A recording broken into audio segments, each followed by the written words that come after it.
Ang Archdiocesan Shrine sa Immaculate Heart of Mary sa Minglanilla mo'y mo-host sa medical mission nga mo-offer og cataract og pterygium operations karong Pebrero 11.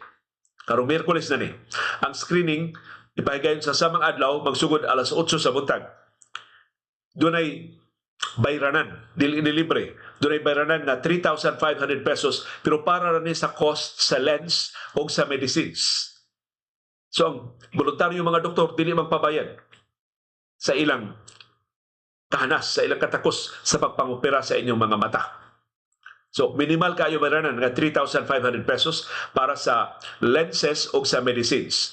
Ang mga organizers ni tambag sa mga pasyente nga nag-take o blood thinners, pagkonsulta sila mga doktor. Sa di pa sila magpa-screening o niya sa Miyerkules o magpa-opera sa ilang katarak o sa pterygium.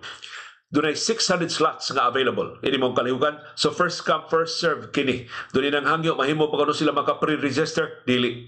Ang screening, kinamang linawas, tanawon man ang kahimtang sa inyong mata. Hinog na ba inyong katarak para sa operasyon? Kung saan ba ka seryoso ka ng abante na ba na inyong pterygium?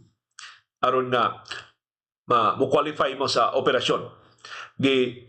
Auhag sab ang mga participants pag abot og sayo. Kay first come, first serve kini.